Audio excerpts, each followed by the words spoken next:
Recording in progress. My name is Chukudi Odede. I'm a father of 2. When I started working, I was very young. And what I needed in life as of then was that I needed to get a good house, feed well. And I also told myself, I'm going to have 3 children. Along the way, many things started happening. When I get salary, it becomes hard for me to save. Nobody told me how to save money. I have to use my party to know that I have to save money to take care of things in future. Yeah, as it is now, I've told them that even if they save 100 naira, 200 naira, at the end of the day, they will become millionaire with that small savings they are making, so that they become better than me in life.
For trades that will last, you need the right structure.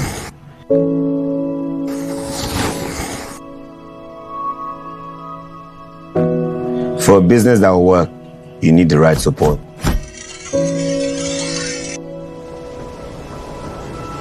We know you want your craft to be around for generations, and we see all you are doing to make sure of this.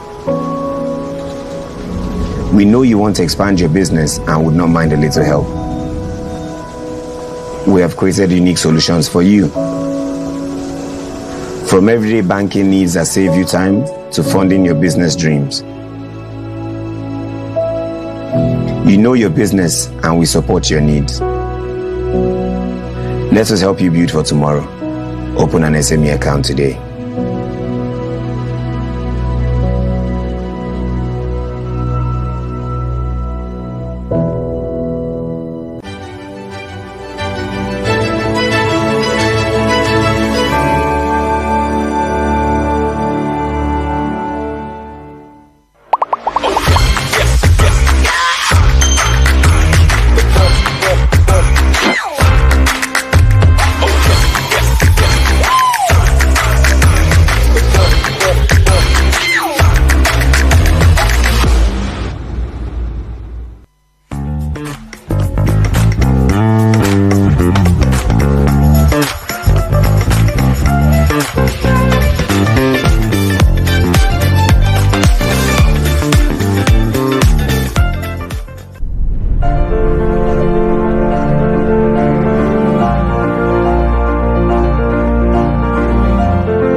My name is Sheyi and I love to shop. I love to shop so much. Bags, hair, shoes, perfumes, name it. I shop so much that it has eaten deep into my savings. And now before I know it, all my income is gone. I decided to start splitting my bills. I split into savings and I split into spending. That way, I get to save and also live the baby girl lifestyle seamlessly. And this has worked perfectly well for me.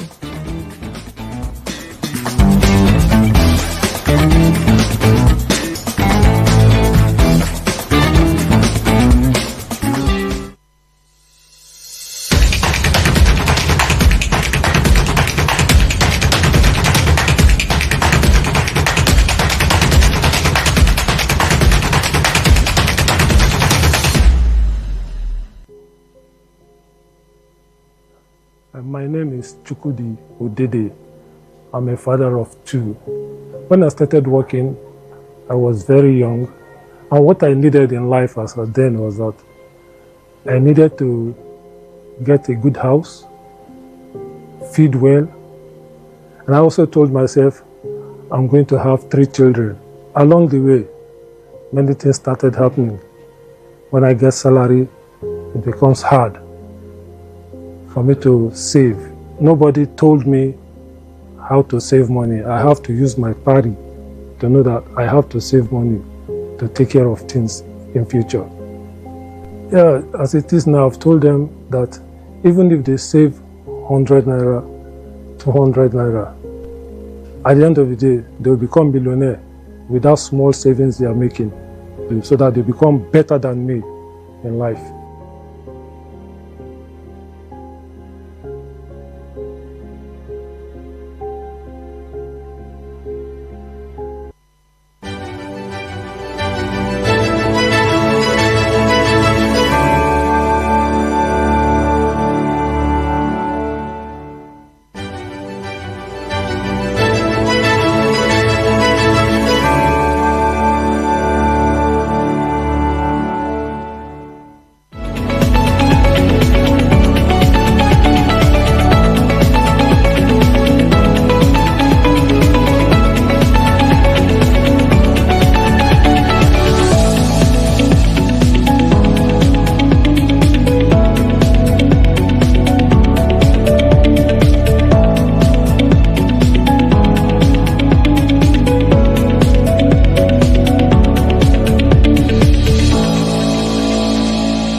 For trades that will last, you need the right structure.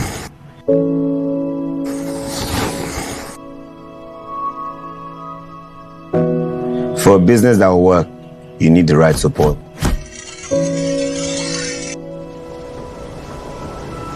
We know you want your craft to be around for generations, and we see all you are doing to make sure of this.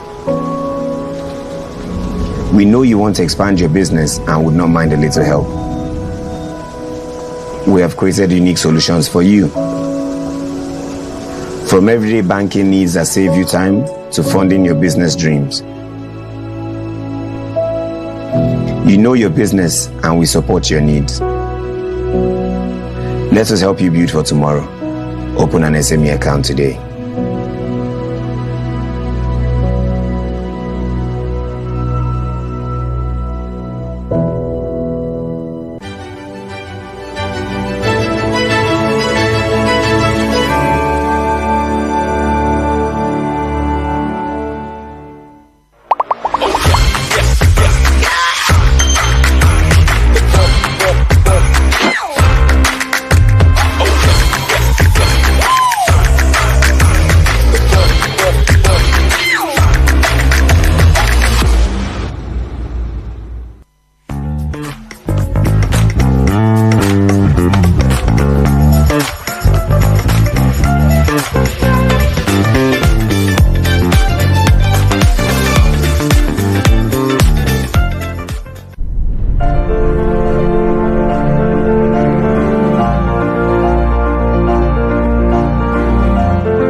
My name is Sheyi and I love to shop. I love to shop so much. Bags, hair, shoes, perfumes, name it. I shop so much that it has eaten deep into my savings. And now, before I know it, all my income is gone. I decided to start splitting my bills. I split into savings and I split into spending. That way, I get to save and also live the baby girl lifestyle seamlessly. And this has worked perfectly well for me.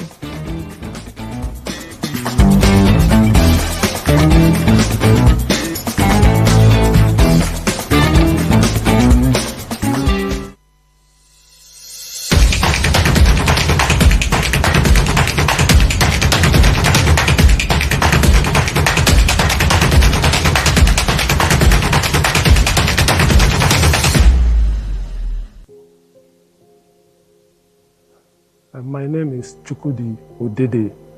I'm a father of two. When I started working, I was very young, and what I needed in life as of then was that I needed to get a good house, feed well, and I also told myself I'm going to have 3 children. Along the way, many things started happening. When I get salary, it becomes hard for me to save. Nobody told me how to save money. I have to use my party to know that I have to save money to take care of things in future. Yeah, as it is now, I've told them that even if they save 100 naira, 200 naira, at the end of the day, they will become millionaire with that small savings they are making, so that they become better than me in life.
For trades that will last, you need the right structure.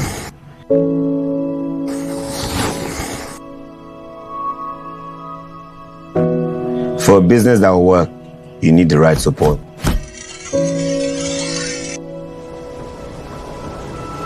We know you want your craft to be around for generations, and we see all you are doing to make sure of this. We know you want to expand your business and would not mind a little help. We have created unique solutions for you. From everyday banking needs that save you time to funding your business dreams. You know your business and we support your needs. Let us help you build for tomorrow. Open an SME account today.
My name is Sheyi, and I love to shop. I love to shop so much. Bags, hair, shoes, perfumes, name it. I shop so much that it has eaten deep into my savings. And now, before I know it, all my income is gone. I decided to start splitting my bills. I split into savings and I split into spending. That way, I get to save and also live the baby girl lifestyle seamlessly. And this has worked perfectly well for me.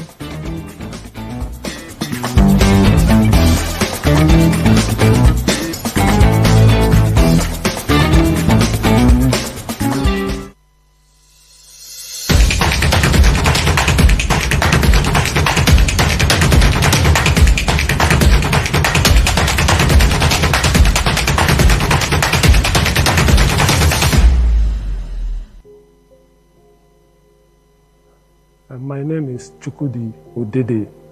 I'm a father of two. When I started working, I was very young. And what I needed in life as of then was that I needed to get a good house, feed well.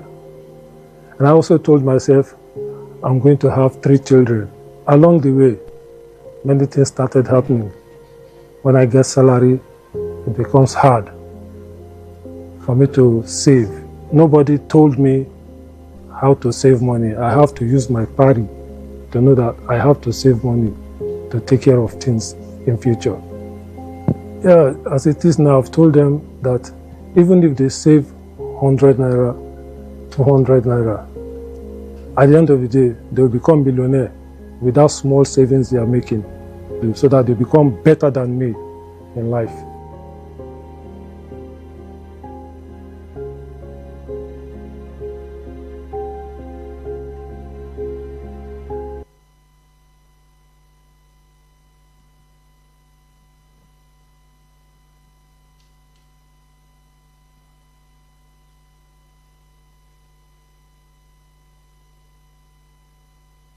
Good morning, everyone. To our viewers across Africa and rest of the world, we bring you greetings live from UBA House Marina in the city of Lagos. It is a pleasure to welcome you to another exciting edition of the UBA Business Series. Our theme today, Stronger Together, was born out of the insight that no business is actually built in isolation. So whether you're a fashion entrepreneur, a real estate professional, a content creator, or building a beauty brand, one thing is certain, that the success of your business is largely dependent on the extent of the relationships that you build. So today, we'll be hearing from industry leaders who have walked the path and have harnessed strategic partnerships to grow, pivot, and thrive, even in unpredictable markets. So today's conversation is more than a panel conversation. It is a discussion that would help each of us, we SMEs, how to build our business and actually enter into partnerships that actually work. My name is Sharon Uchuno, and I welcome you once again to this business series. With that said, I'll call upon stage to give an opening remarks with someone who needs no introduction, but I'm going to give it anyway. So I'm going to call on stage someone who needs no introduction, but I'm going to give it anyway. The group head of retail banking, Shamsuddin Fashola. Ladies and gentlemen, a round of applause for Shamsuddin Fashola.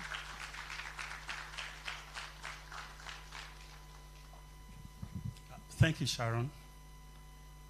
Good afternoon, everyone.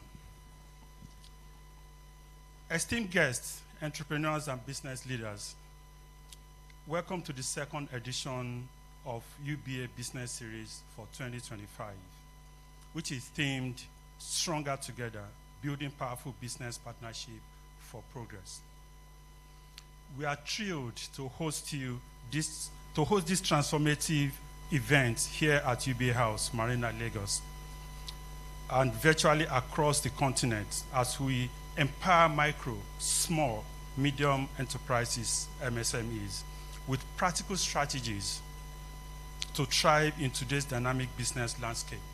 At UBA, our commitment to business development and financial inclusion drives this quarterly series. And we're excited to bring together brilliant minds and to share insights on the power of collaboration.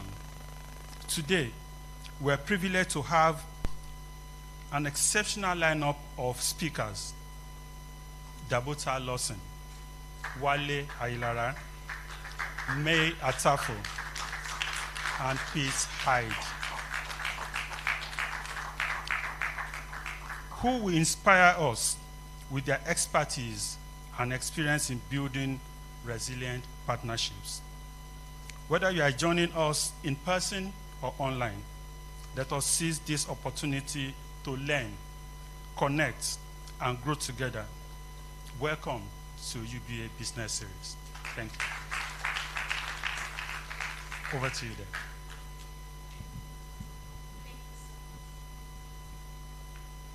Thank you so much, Samsudeen, for that wonderful opening remark. So we will now go on to the next session, which is the advice.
Welcome back, and thank you very much to everyone once again for taking our time to be part of this session. So now we'll be going into the panel discussion, but before we go, in the usual fashion, I always like to do a little bit of icebreaker to at least have a feel of the audience experience on the topic of discuss today. So, by show of hands, how many of us has gotten what I ordered versus what I got in terms of business partnerships? Whereby you have an agreement with someone saying, oh, this is my person. Then a few months down the line, you're already Googling how to remove someone from an agreement without a drama. How many of us? Please indulge me by show of hands. Aha, okay, so we've experienced what I ordered versus what I got. Interesting. So that being said, it's just good to see that at least some of our audiences have experienced this and would be able to relate to the conversation. Now, without further ado, we will be introducing our panelists. Thank you.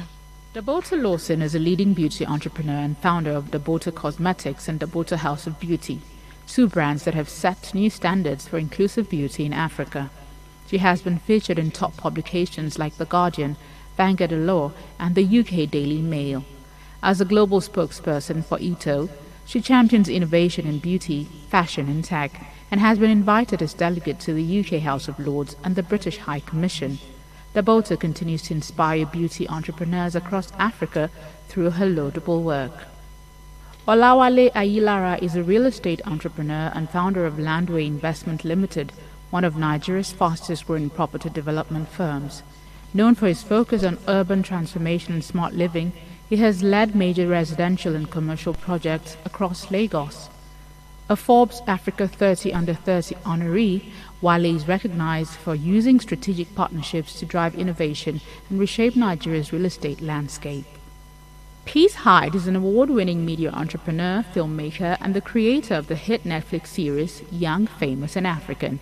She serves as the head of digital media and partnerships for Forbes Africa, where she leads storytelling that celebrates African excellence. In 2023, Peace was inducted as a member of the prestigious World Economic Forum Young Global Leaders. A powerful voice in global media, Peace is known for building platforms that spotlight African narratives and creators.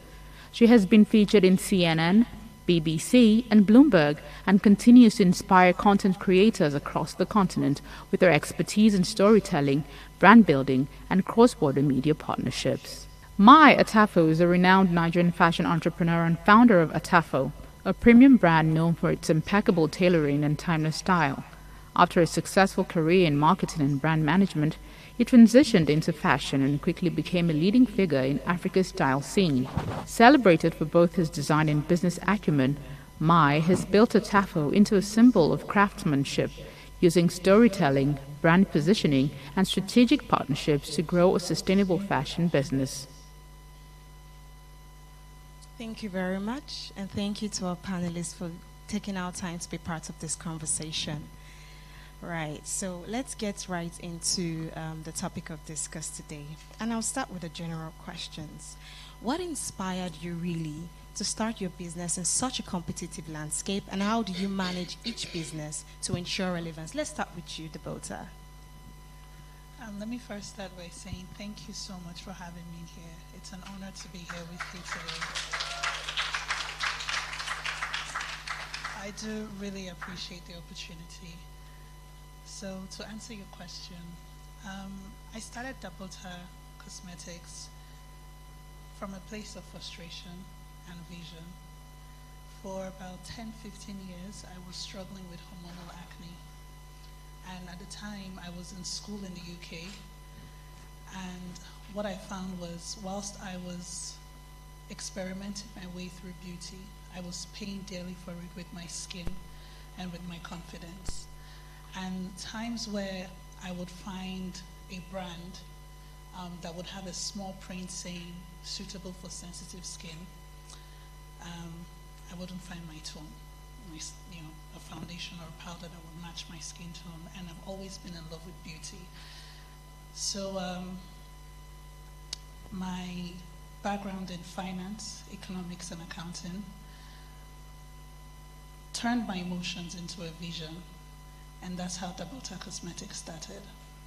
I wanted to create not just beauty products, but beauty products that allowed people to feel included, because I didn't feel included. I didn't feel educated by some of the brands that I was already using. I didn't feel seen or needed by them either. So I wanted to create a product that would educate, empower, create community, and that's how I got into creating a sustainable beauty product. I carried out research, went to New York, met up with some manufacturers who were speaking the same language as me, and really that's how Dabota was born. Now when it comes to being relevant within the beauty space, I do not consider relevance in terms of chasing clout or being loud. I consider being relevant when it comes to business as being sustainable, being transparent in the services and products that you're providing. So that's what I've done over the years, and that's how my clients have stayed committed, and that's how we've become relevant. We're empowering people. I'm here today speaking to women and men, and I'm probably going to be educating you about beauty in different ways. Beauty is not just makeup. Beauty is just tech in beauty. Beauty is science. Beauty is money. Beauty is power. And I'm hoping that I'll be able to share some of this with you. Absolutely. Thank you so much, Dabota. Let's hear from you, Wale. All right. Good afternoon, everybody. Thank you for having me. So the question is, what inspired me to start my business? Hunger. I think every entrepreneur starts, most bullish entrepreneurs start with hunger inside of them. And it was hunger for me, really. I started business since, even before I gained admission into school. It was pure hunger, the fact that I wanted more out of life. And if you are operating from that place, you will be very hungry to see and to look for opportunities. So the question what I tell most entrepreneurs is that to find a business that you want to do, and I don't think that doing any business has to do with anything passion. I mean, I've been controversial on that many times. I don't believe in passion. I just believe in solving problems. Because I don't think Aliko is passionate about cement. But in you, because sometimes if you start a business from passion, you might realize that you are the only one passionate about it. And not many people are as passionate about it as you think.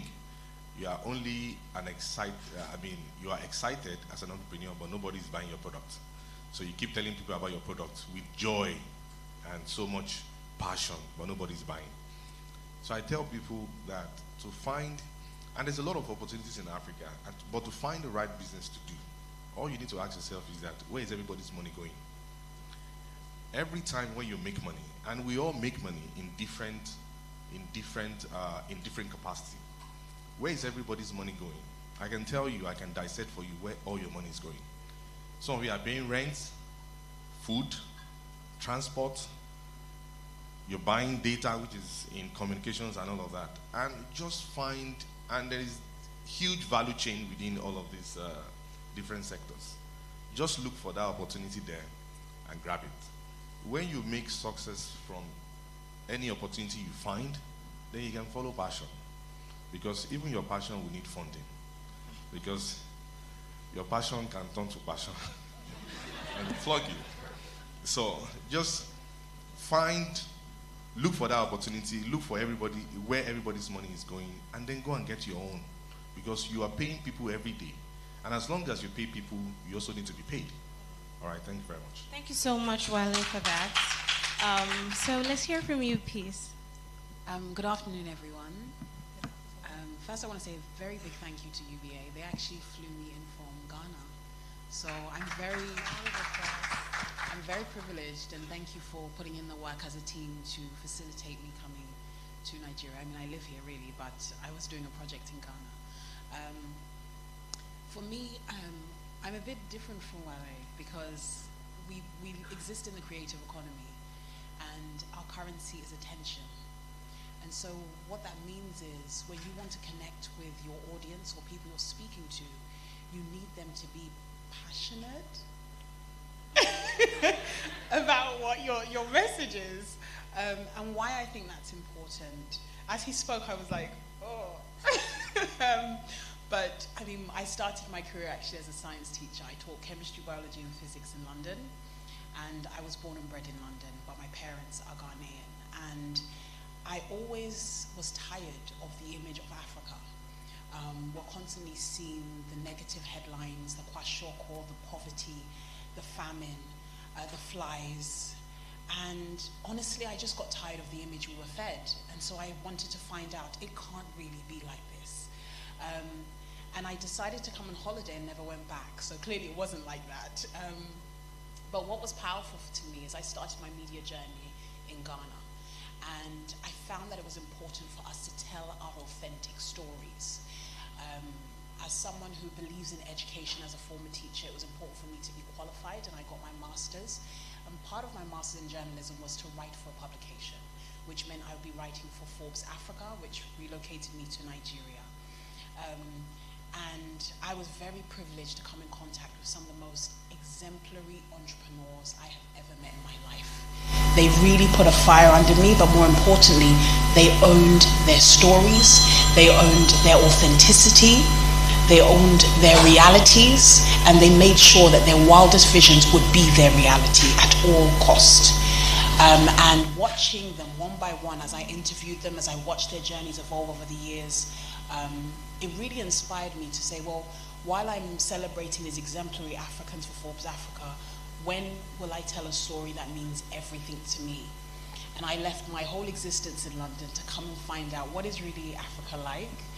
And that was really how myself and my co-creator Martin Asare created YFA, Young, Famous and African.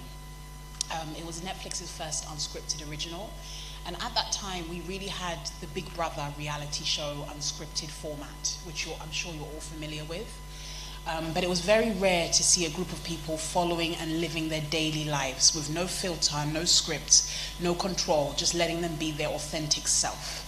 And why we took that approach was we realized that the power is in us as people. We are the new oil. And it exists in our talents, it exists in our creativity, it exists in our heart, our grit, our attitudes. And if someone is able to encapsulate that and then project it to the rest of the world, that would be the most powerful way to market the new Africa. And that was how YFA was created, aside all the fighting. But yes, so I felt that for me, the opportunity to really amplify something that caused me to give up my whole existence as I knew it was really where the story of my personal entrepreneur journey would come to light. And after writing about amazing entrepreneurs for nearly 10 years, my production company found amazing partners to now create this story of Young, Famous, and African, where we take some of the most incredible, young, upcoming minds, and some of them are superstars already, put them together to live their life completely unfiltered and unscripted, and package it for the rest of the world to see a new Africa. And I mean, look, it's brought me in this room of all you exemplary people, so yes. I think I got something right a little. Thank you so much. Thank you for having me. Thank you. That was very insightful. So Mai Atafo, let's hear from you. I'm sorry, what was the question again? Okay. So the question was, what really inspired you to go into such a competitive market, and how do you remain relevant? Okay. Yeah. It will only be right for me to say thank you for inviting me, since everybody has said so. But honestly, thank you for inviting me here. What made me go into fashion? Passion. But honestly, that's what it was. I'd worked in corporate for close to 9 years. I worked in marketing for two multinationals, British American Tobacco and Diageo. And at the point that I decided to quit my job in 2010 to go into fashion full time, I was senior brand manager at Guinness, which is a flagship brand for the company. So it was literally the love for it that took me there. I had no idea what it was. I didn't know how big it would be. I didn't know how small it was going to be. But I was doing it 3 years while I was working. So I thought, why not just give it a shot? If it goes wrong, you have a good CV, you get a job. If it goes right, then, you keep doing it. And I've been doing it for 15 years. And why I say passion is the fact that, it's being an entrepreneur in Nigeria is a tough one, and you have more bad days than good days. What I like is you have bad days, good days, and you have normal days. So you have more normal days than the bad and the good, but you have more bad than good. And I think the thing that just drives me is the fact that I really love what I'm doing, and that's what just keeps me going back there to keep doing the same. It could be monotonous sometimes, and that's what keeps me going there. Interestingly, the market space wasn't competitive when I entered. So it wasn't at all. Now it is competitive. Then it wasn't competitive. And what has made me relevant to the point in time, I'm happy to, you guys think I'm relevant, so that's a good thing. I'm doing something right, and I'm here, definitely doing something right. For me, it's never settling, regardless of how many awards and laurels you have. It's treat every day like it's the first day and just go with that same fire. And that's what I do. So that includes being innovative, being the best in what you do, owning your craft, not at Nigerian, African level, but at international level. Make sure that what you have can test anybody, anywhere. And when you're at the point to tell people, listen, I make clothes, because you are very confident, you make them understand that you make the best tailored garment, period. And that's what I stand for. Thank you so much, Mai Atafo. As you can see, his suit was made by him, and it looks amazing. Oh, thank you. I want my red tie for you guys today. So one point that I know that cuts across what all the speakers have said is that I would summarize is the need to actually solve problems, right, across board, and then get partners who would also help you scale that business. Contrary to what Wale has said, that hunger was what made him go into this business, not passion, I would say that your passion to not be hungry was what actually put you into this. So at the end of the day, passion is involved. Okay, so The next question would be, what mental shift, and that would be to Wale actually, what mental shift is required for entrepreneurs to think like partners instead of just project owners, especially in industries where control feels crucial in your space? That question is a bit, can you repeat it again? Okay, so what mental shifts, now, flowing from what you had said that hunger had made you go into this business, but then again, what mental shift is required, right, for entrepreneurs to think like partners instead of just project owners, especially in industries where control feels crucial? All right, so first let me balance the younger team, all right, so that we understand it very well.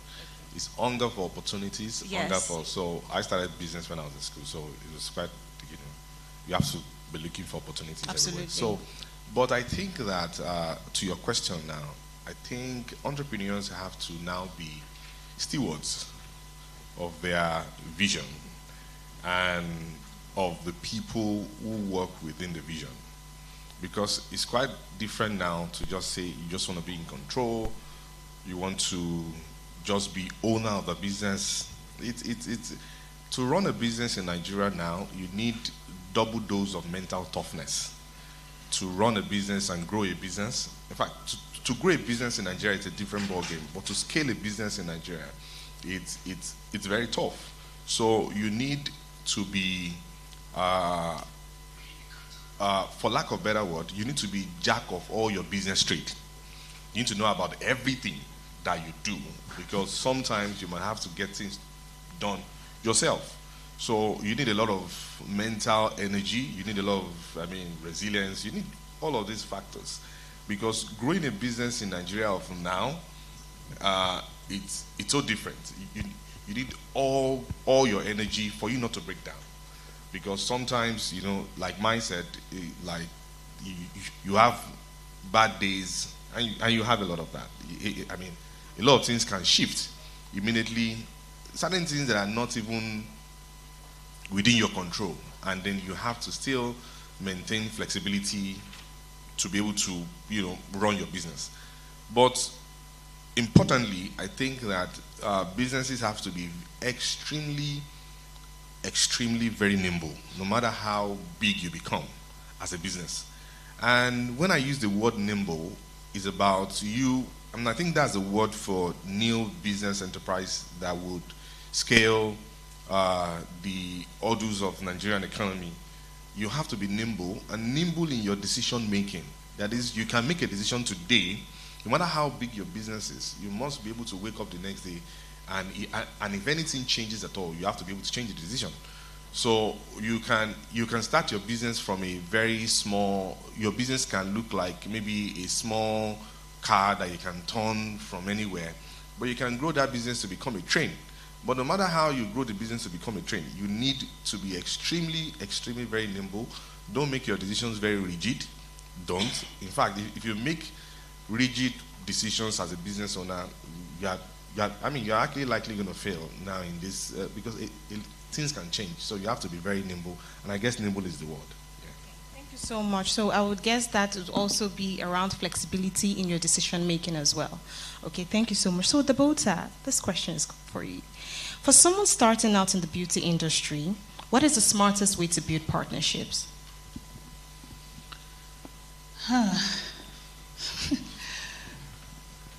When you're starting out in the beauty industry, one thing that people want to do is get some level of exposure. Exposure is good, and that was something that I was chasing after, and also trying to leverage off my own popularity. However, when it comes to real partnership, you have to be thinking of long-term value. So some of the mistakes I made was trying to take advantage of people who I thought had a level of popularity that I didn't have. So I had friends who were in the movie industry, music industry, that had maybe 10, 15 million followers, and I'll send them my products. And what happens is people just look, but it doesn't actually turn into any kind of sales. So what I started to do was I started to dig deep and think, what is real valuable partnership for my business. And I started to understand that when it comes to partnership, the people that I really needed were the people who were working in the labs, creating the products, making sure that they're able to meet my demand as my demand increased. And when I say demand increased, not just in products, say I wanted to change anything, there's a new trend, there are new colors we want to create. I have this quick idea. They can actually get to work on it.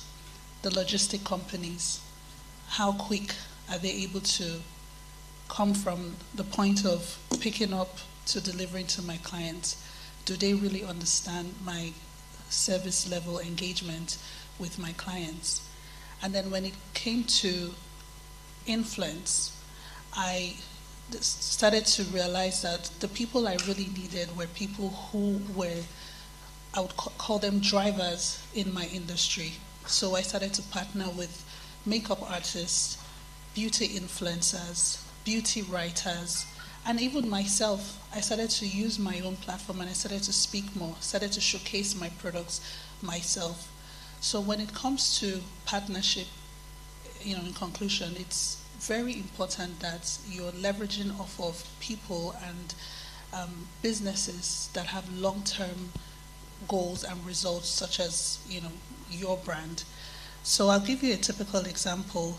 About a week ago, I was invited to the UK for an event called Tones of Beauty. I am the global ambassador for ETAL, and I went there, and that kind of partnership put me on a platform where I was sitting with industry global leaders. It allowed me to connect with people that are like-minded. It allowed people to also experience me. I mean, with those type of events, it's not so rigid, it's more fun. And we're talking and we're interacting. And then I had some products also with me. So I gave to my audience, they experienced it. And I was able to network with other people, exchange business ideas, make new friends as well. Those are the kind of quality partnerships that anybody who is going into business should be looking forward to, as opposed to just visibility. Visibility doesn't always translate into scalability. You need to make sure that the people that you're working with, the people that you're aligning yourself with, are people that have similar visions. I run a sustainable beauty brand, so I partner with spas, I partner with estheticians.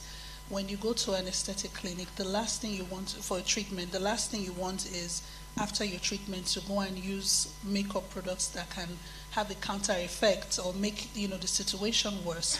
With a sustainable non-toxic beauty product, it is always recommended that if you need to use makeup, you can use my products. I think she deserves a round of applause for that. Thank you so much. So that's really the idea you should have behind partnering. Long-term visions, long-term goals, alignment. It's very important when you're thinking of partnership. Thank you so much, Dabota. Please, let's give her a round of applause. Yeah.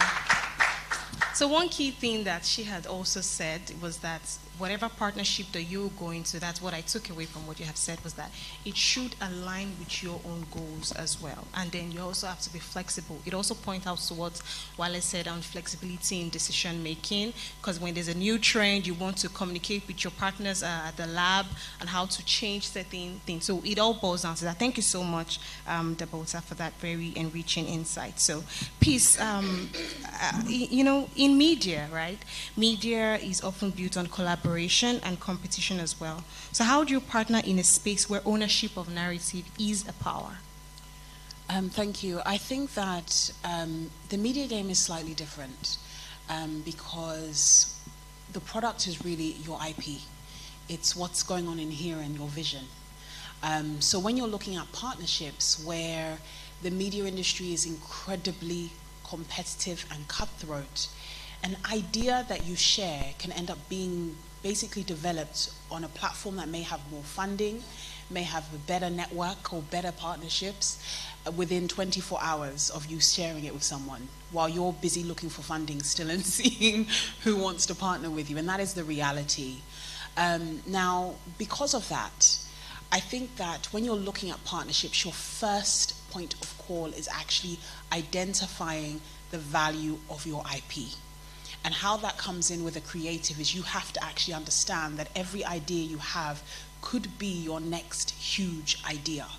And it doesn't mean operate in a state of delusion, but at the same time, it means understanding that every idea you have, before you get into a partnership, you cover yourself. Whether it's with NDAs, whether it's making sure that all communication is done and there is written corresponding traces where it's an email, or even I think WhatsApp now is being seen as something that can be used in those type of situations. So there is a clear train and trail of thought that shows where the original idea came from, and then as you proceed and develop it, it is covered with NDAs, with contracts, with service level agreements, just to make sure that as you develop this idea, you're covering yourself. Now, once you've done all of that, it's so important to find partners that believe in where you are now.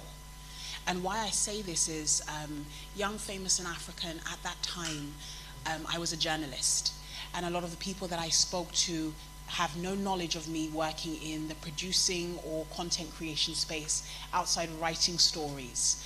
And why that's important is because if you don't partner with people who can understand your vision but also acknowledge where you are now, you'll find that a lot of people won't even believe you can do it, or they will not be able to bring the right skill set or the right strengths to your weaknesses in order to complement that partnership to take your vision to the next level. So it's important for you to find people that connect with you where you are now, but also complement your weaknesses to be able to take the vision to the next level. My last point would be really when you're looking at partnerships, no matter how small you start, have a long-term vision. When we created the original format and the pilot was shot, we spoke to so many platforms, both on the African continent, but also globally. And what we found was in every boardroom we went into, everyone was really excited about it. So what we originally thought would be done on a local level soon became international streaming networks fighting for the same content. And I remember myself and my co-creator going, oh, what are we going to do? This is bigger than we thought. And I think it's important when you're looking at who you're going to partner with, it's not always about money. I have to emphasize this. If you go for sometimes the biggest paycheck, you will end up with that being your last paycheck. And it's so important to understand this. Your vision is far bigger than a salary or a big payout. Your vision is what will feed you and will demonstrate your value, your audience. It will help you find your people. It will connect you to other opportunities, and fundamentally it will feed you in the long term. So it's important when you do find that partner that you want to partner with, they may not have the right number of zeros, but they may have the distribution, they may have the right network, they may have the right audience and eyeballs that will take your project or your concept or your content to the eyes that will feed you in multiple other opportunities. So it's so important when you are looking at your partner, bigger is not always better. The zeros are not always the thing that should sway you. Understand that this is always a stepping stone. With a show like YFA that's on season 3 now, it's been the hugest blessing, but most importantly, it's been a gift that keeps on giving in multiple different ways that you could never imagine. So make sure you have that long-term vision and you're not falling for the quick win or the quick big partner that sounds amazing. Thank you. So a round of applause for Peace, please. Thank you so much, Peace. That was really insightful. So we're still speaking on partnership, Mai. How would you ensure that partnerships don't dilute your brand and identity while still driving growth? I think it's important to just be able to know what you want and what the boundaries are. That way you ensure you're taking care of self first. And every other thing I think will fall into place with the partners.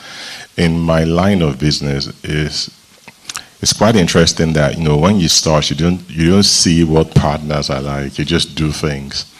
But the day you realize that you want to get something from Balogun Market, and you can't go, and you have someone's number who sells fabric to you, and you call him and say, send the fabric and I'll send the money, and the guy goes, okay, in that clicks that you have a partner. Absolutely. But during the transaction, it didn't click, right?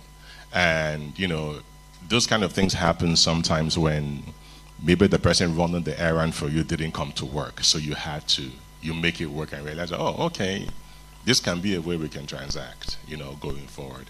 And on my own kind of business, those are your first partners.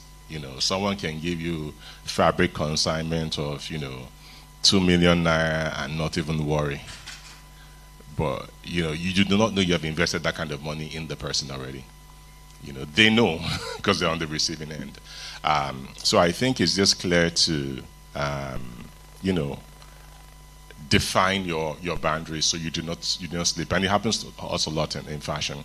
And partnership doesn't necessarily mean business partnership. I mean, my customers are my partners because, I want them to be able to talk about my product without it being forced, because they're enjoying the product. So they go like, this guy is really, really good. So for me, it's a relationship whereby I want your feedback. I want to go over and above to satisfy you. So it could be a good word out there. I'll give you a good example. A customer from Abuja, who's a really good customer, said he wanted to make 3 more suits and 3 other jackets that we normally do for him. He's a really big guy, big guy size-wise. And he said, oh, my former measurement is fine. Just use it. I was in doubt. I was really in doubt. But the guy was like, no, he insisted that it was fine. So what I did was that we used this formal measurements, but I already purchased enough fabric to do a do-over because I was very certain that this guy was bigger than his formal measurements. And when he came, he couldn't button the jackets, And I told my head of menswear, go back to him and tell him that we have to make you new jackets, and this is the cost of the jackets, and blah, blah, blah, blah. But I already started producing the garments. He was like, I'll lose weight. I can't pay this kind of money over again and stuff. But I already took it as, this is your chance to act like you're a great guy. We've remade the suits, the jackets, the pants were fine, and we've packaged it for him, and we'll send it to him and let him know. He would know it was a new jacket because of the way it would fit. Now, you just bought somebody over again. Because what is going to tell someone tomorrow about that service, Nigerians, you know how to amplify. All the jackets were bad. The guy just made 10 new ones for me and sent it to me. Amazing, because that's what you want. So I tell people at the end of the day, that's a partner for me because he's going to speak up my word to someone else. So partnerships on different levels. So it could be with fabric supply. It could be with your tailors. That's a partnership. It could be with your customers. It spreads across. I mean, you don't have to see it as a label that says partner, but as you grow, identify it and just, foster it, nourish it to the way it will benefit you. Thank you so much, Mai Atafo. Yes, please, a round of applause. Make it louder. Thank you. So one thing that still transcends across what all you have said is that partnerships does not necessarily have to be financial, right? Because there are people who work for you that also share in your vision you need to partner with and then help them. Their partnership will also help you scale your business to another level of success. So thank you so much for that, my panelists. Now, my next question will go to Wale. So real estate sounds like a gold mine, right? Until it isn't. So what practical steps would you recommend for entering the industry wisely without taking on avoidable risk? Who told you is a good mind? All right. So for those who want to invest in real estate, I guess that's the question. For those who want to invest in real estate is what we would all do at different points in our life, and it's something that we need. When the whole AI disruption started happening, the whole metaverse started happening, I said to people that you cannot disrupt real estate in itself because you need you can't sleep in the metaverse.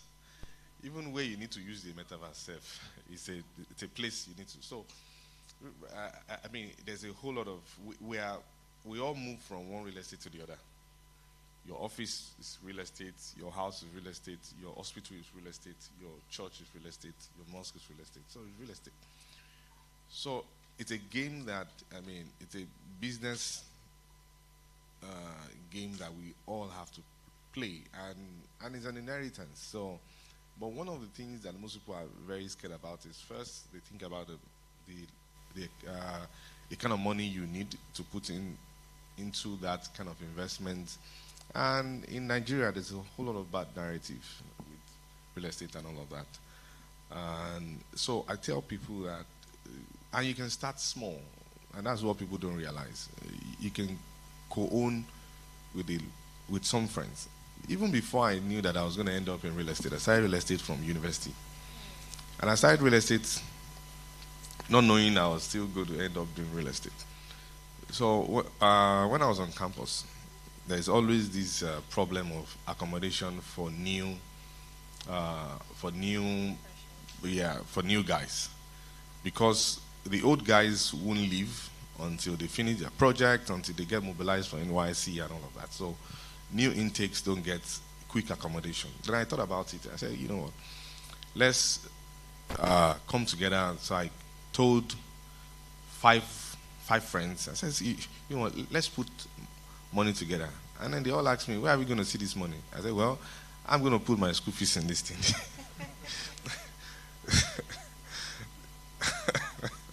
It was a very interesting story. So I told them, you know what, I'm going to put my school fees. And I said, okay, well, we'll put our own school fees too.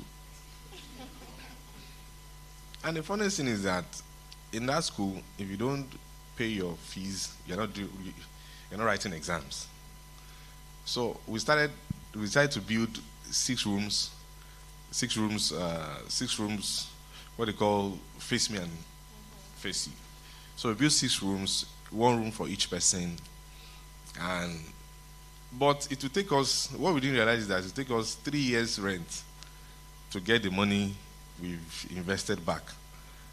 I thought about it at some point. I was like, you know what, I will beg uncles and aunties and all that. I always raise this money back. But eventually, we started the project.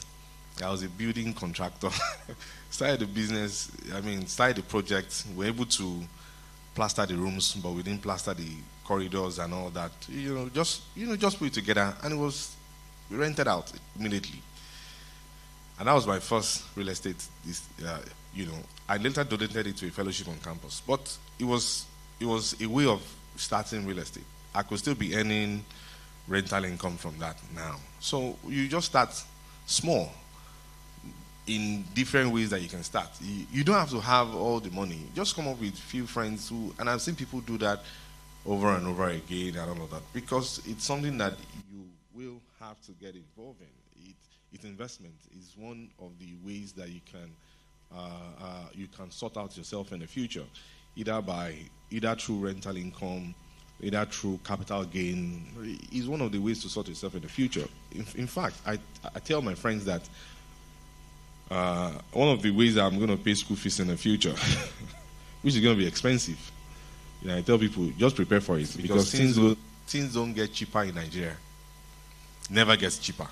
We all can tell the story. Your dad will tell you, you know what, when I was growing up, I buy this thing at this price and all that. And then you will also likely tell your children, say, when I was growing up, this thing was this price. So things never get cheaper. So school fees is not going to get. So one of the ways to just do that is, do some investment now, and then later that will take care of some of the bills in the future. But there's always different ways to start. So you can start with group of friends, you can start with, but just that, people want to buy, and it's okay, people want to buy the city, but there's always land in your village that you can always start with. It might not make economic sense. My dad bought all his assets in Ogun State, and, my kitchen now is more expensive than everything. So location is also very important. But you can start from any, but just put a group of friends together and just get it started. 100,000, 1 million, whatever, but just get started. You need to play it. Okay, thank you so much, Wale. Thank you very much. I mean, his note was just start something, right? Just start something, and you also took risks because your school fees. So it also looks at your risk appetite as well, because for you to be able to use your school fees at the time to do that in conjunction with some friends, that was also partnership. Am I the only one? We've all done it at some point. Uh-huh. Yours might not be to build, but well, I did it twice. So. Okay. Like I said, I started business on campus, so you can imagine. Yes, so you need absolutely. to leverage on whatever you can find. Yes, thank you so much. So, yeah, a round of applause for Wale. Thank you. All right, so Peace, in scaling your content internationally, right, what unconventional partnerships help you cross borders that traditional business strategies could not? And I think this question would also cut across to Dabota as well. So please. I think when we look at the unconventional partnerships, I think usually in the filmmaking and content creation world, you tend to look at your cast as people that are working for you. With the show concept of Young, Famous and African, and we have quite a few productions, but I would like to focus on that one because I know that's the one that most people are familiar with. But the cast members were our partners. Unlike any other type of production, the most unconventional partnership I could really identify was that, because this is where they had full control and autonomy on their story. We, the producers, would sit back, and when a scene is finished shooting, we'd be like, oh my God, what are we going to do? We panicked because we weren't even prepared for the authenticity and the rawness and the realness that the cast members trusted us to share with the rest of the world. And so when I look at an unconventional partnership, I think the unscripted series of Young, Famous and African, and looking at these incredible superstars that trusted us with their brands that they've built over the years, that trusted us with their likeness, with their narratives, with their stories, that would have been the biggest, strangest partnership, because it was a mutual trust to take their story and amplify it to the world and make sure it was authentic, even if it touched on sore points and bits that were not totally comfortable sharing. So I think that would be the answer to that question. Thank you. Thank you so much, Peace. So Dabota, let's hear from you before we go to the online questions.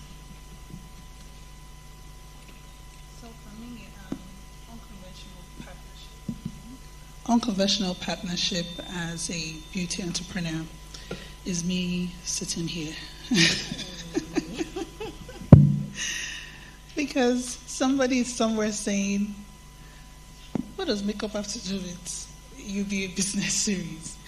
And I tell people 3 sentences. Beauty is power. Absolutely. Beauty is science. Beauty is money. Round of applause, please. Thank you. And so unconventional partnerships such as this actually is me growing my brand power and showcasing myself as a potential industry leader. Actually, an industry leader. Mm-hmm. A round of applause. I do a lot of things like this to show you that people who are beauty professionals are not just about splashing on foundations and powders. There are a lot of women in the industry who are into tech.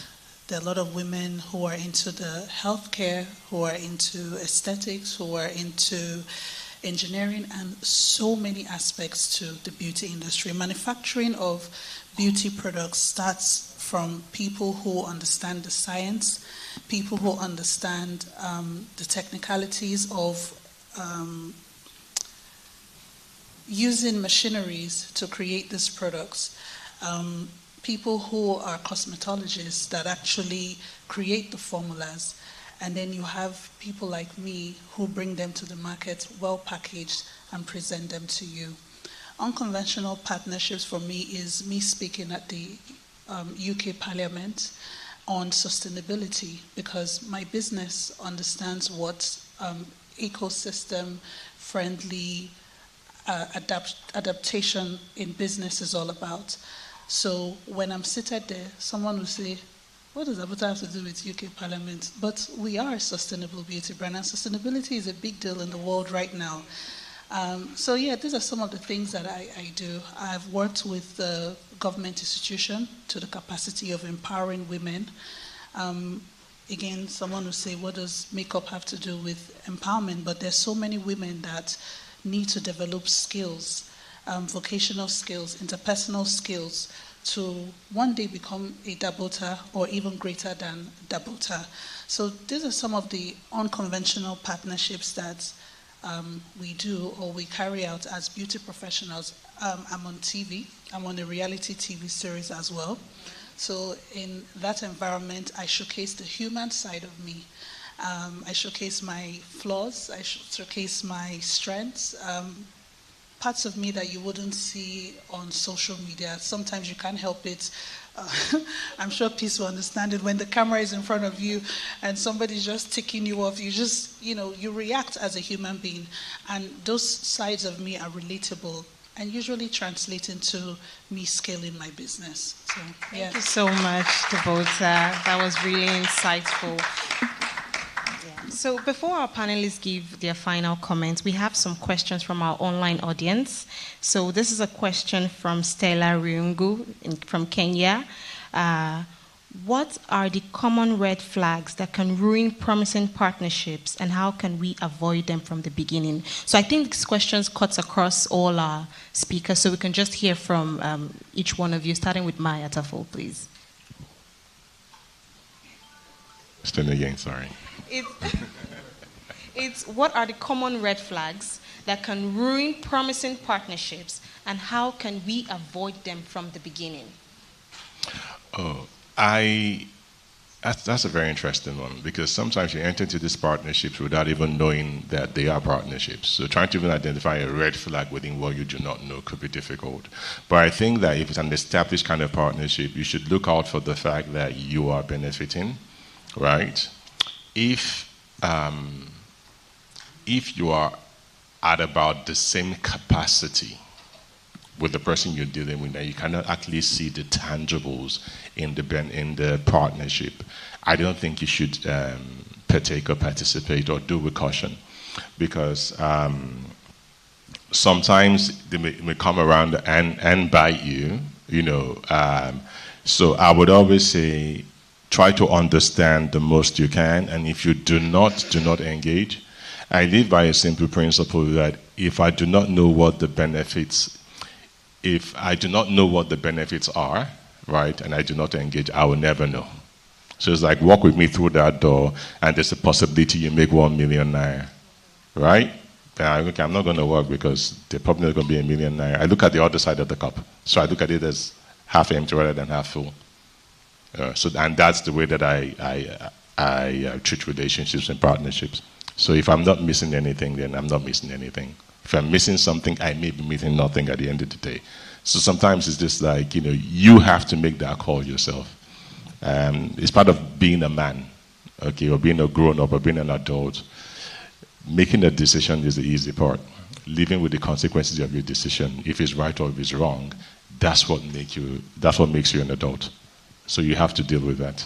Absolutely. I completely agree with what you have said, that even though you make a decision, you are solely responsible for the consequences of that decision that you make. So Peace, let's hear your thoughts on the question. She wants the question again. Okay, so it says, what are the common red flags before entering into a partnership, and how do you avoid them from the beginning? I think for me, one of the biggest red flags is actually how similar the potential partner's skill set is to your own.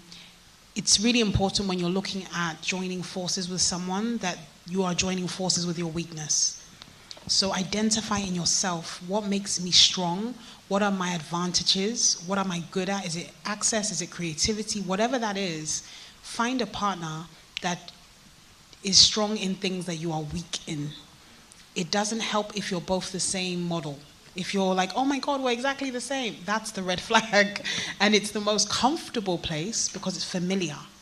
But it's actually the place that you die, because what happens is you become competitors as opposed to complementary entities. And so I think it's really important. I always say it. If it's in business, you hire your weaknesses. If it's in partnerships, you align with those who are your strengths outside of yourself. And that's the best way you can build something and give that value exchange that ensures that you're developing something that can scale and that can basically actualize your vision. Thank you very much, Peace. Thank you so much for that. So, Wale, please, let's hear from you. Yes. I mean, great points from both of them, and these are the things to actually take note of. But alignment is very key. But don't take anything too serious, actually. See, mistakes will increase your experience. Experience will reduce your mistakes. Things doesn't have to work with everybody. In partnership, I don't do partnerships, but of course, it can come in different form. It can be in form of the contractors I work with. It can be in form of clients. It can be in... Always have an exit strategy. Don't tighten anything. Even in marriage these days, you don't tighten it up. You leave. Because things can be nice today and something can happen. And so you don't have to fight. The reason why people abhor hatred and all is because they take life too serious. You have great expectation of human being. They are not God. So they've got flaws. They're not perfect. So when you are going into partnership with anybody, just know that you have a back door and it's clear to both parties. Just where people sign different agreements in marriage now. When this happens, this is how we'll get out. When this happens, I don't take it too serious. It's when you take it too serious that you become enemies at the end of the day.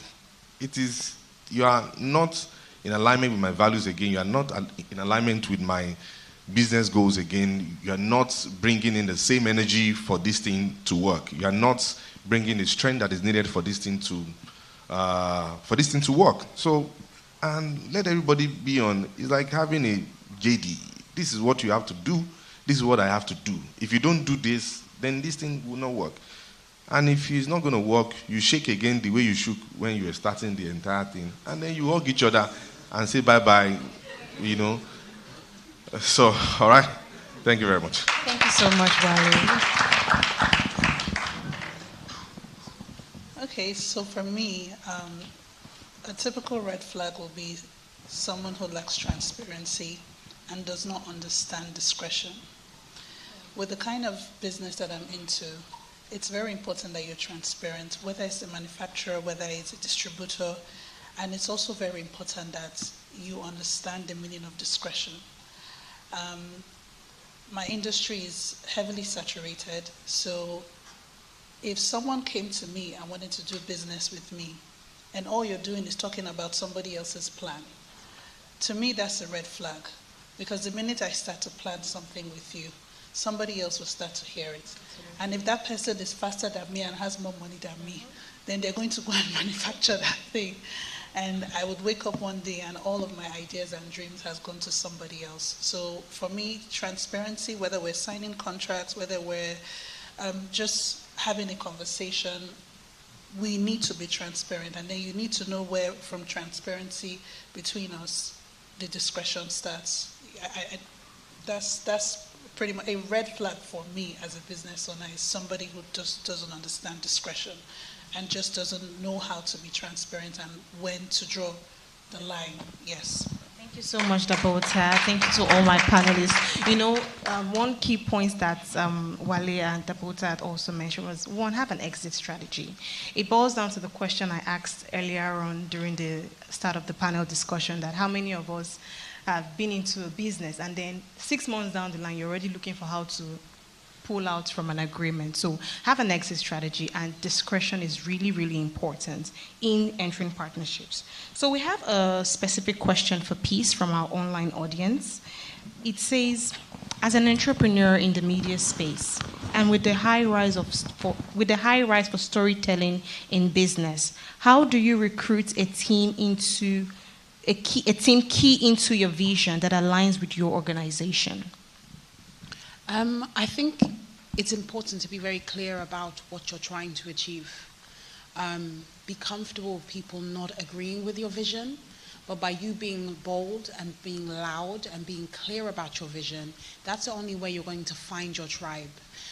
Contrary to, I think what Dabota said was exactly correct for the beauty industry. The media industry is the total opposite, where you need to be almost loud about everything.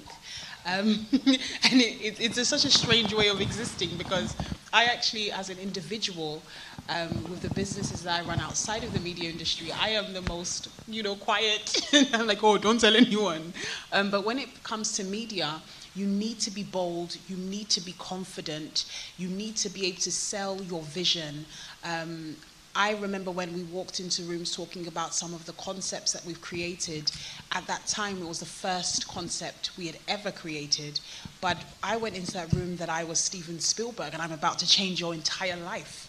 And they're looking at me like, who is this woman? But in reality, it was the confidence and the belief in my vision that made me be able to find partners that aligned with that and that said, I want to be part of this moving train. I believe in it. I believe in the purpose. I believe in the goal. And so I think if you're in the media space and that is your goal, it's about being loud. It's about being clear. But it's also about having substance and value. Do not be an empty barrel. Do not sit online giving people all this advice and all this stuff and you have nothing in your back room. Please make sure you have value, that you've done the work, that you are really somebody who can eventually back up the research, the groundwork to say, this is why I believe in myself. This is why I believe it's the next best thing. So you're not just going there and selling dreams. You actually have done the groundwork to say, this is why I believe it's going to be huge and you need to align with me. Make sure you bring value and substance so that when you are selling yourself and telling people about your work, they can see what you're doing and they can see that there are fruits in the noise that is being made. It's not just noise. Yes. Thank you so much, Peace. Round of applause. That's too. Come on. She just dropped some very rich nuggets for us. Thank you. When she mentioned you have to have value backed up by research, you need to have done your groundwork to be able to sell yourself. It all boils down to you building yourself, right? And then positioning yourself for the right partnership. Like they say, empty barrel makes the loudest noise. Don't be an empty barrel, even in your various fields as an SME and even as business. So thank you so much to our audience. We will now take few questions, to our panelists rather. We will now take few questions from our audience, please. Ooh. Okay, so let's take from the lady with a blue. Yes, you please. Thank you. Do you have a mic? Sorry, hold on for the mic. Thank you.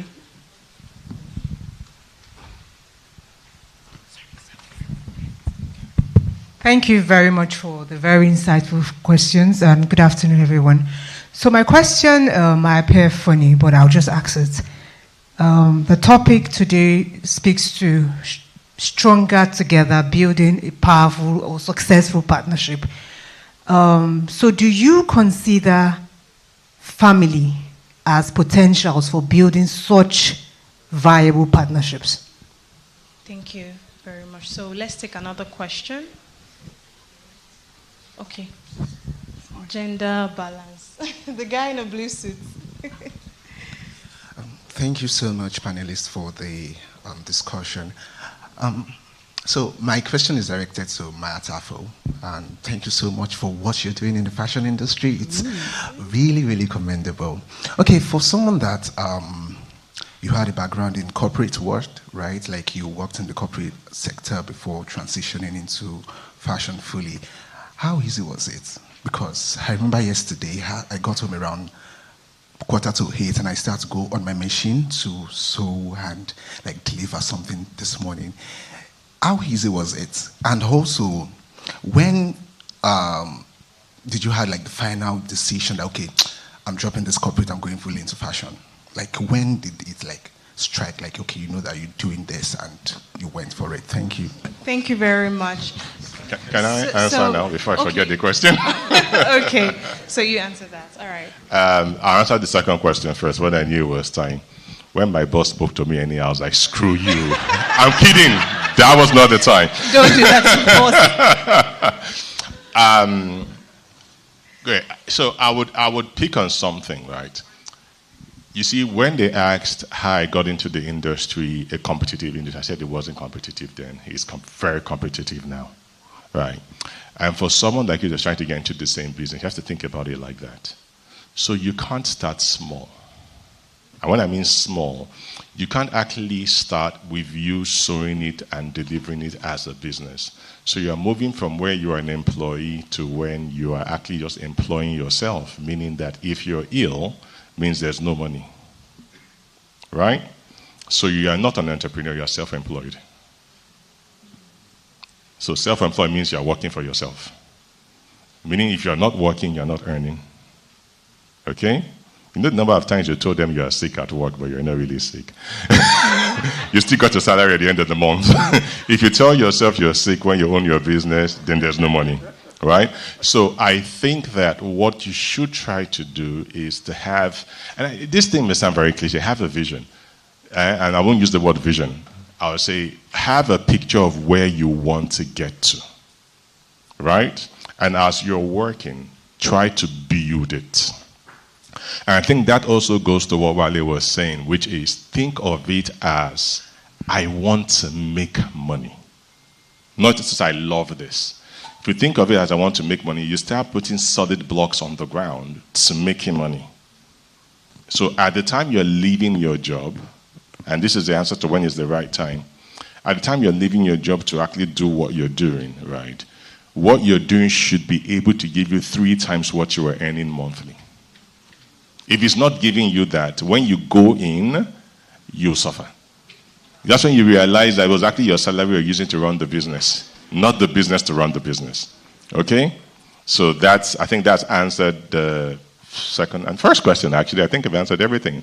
What was the first question? The first question was on family. Oh, that's your first question. But answer your first question. Oh, it was a very, very difficult transition. And I lied to myself every time because I thought it was. When I came out, I didn't know exactly what I wanted to do. I was making Ashoebi. If you said if you want to make boxer short, I can make it. I didn't have a line where I was going. I was like literally all over the place. I wasn't a designer. I was a middleman thinking I was a designer and a tailor. No, because I would take your order, give it to someone to make and give. So when the guy goes, I'm ill today, I have nothing to give you. Right? After 5 years, I went to fashion school. It should have been the reverse. I should have gone to fashion school before I started. Do you get what I mean? So all that is important. So I think that you have to get those things right. If you do not have that vision of where you want to go to, you will leave your job and you will struggle. And if you told your boss, I'm out of here, Mai did it, when you want to beg for your job back, it'd be very difficult. So it's very key that you think as business. I know it's passion, I know you love it, but always think as business. Very, very important. Family and partnerships. It's very rare for family to make the best kind of partners, in my own opinion. Right? If you get a family member that is on the same page as you, it will be the most amazing thing ever. I always say this thing.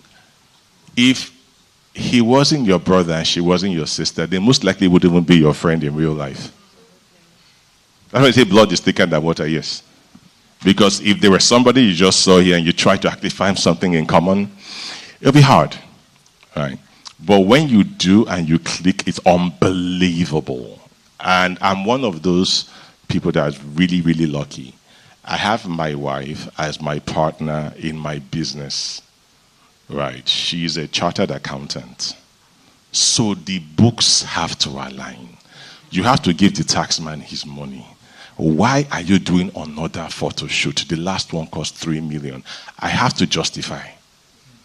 You see, I don't need to justify, but I have to justify. And there was a point in time where I did something and she could see the returns. Like, oh my God, people are ordering this. Okay, do it again next week. And like, I can't do a photo shoot next week. I have to do a whole collection and do it now. This is working, so do it again. You know, but you rather have that than not have it. Do you get what I mean? So it's a very, very tricky pot. I come from a very large family. We are 9 in my family. I'm the odd number 6 and nobody really cares about.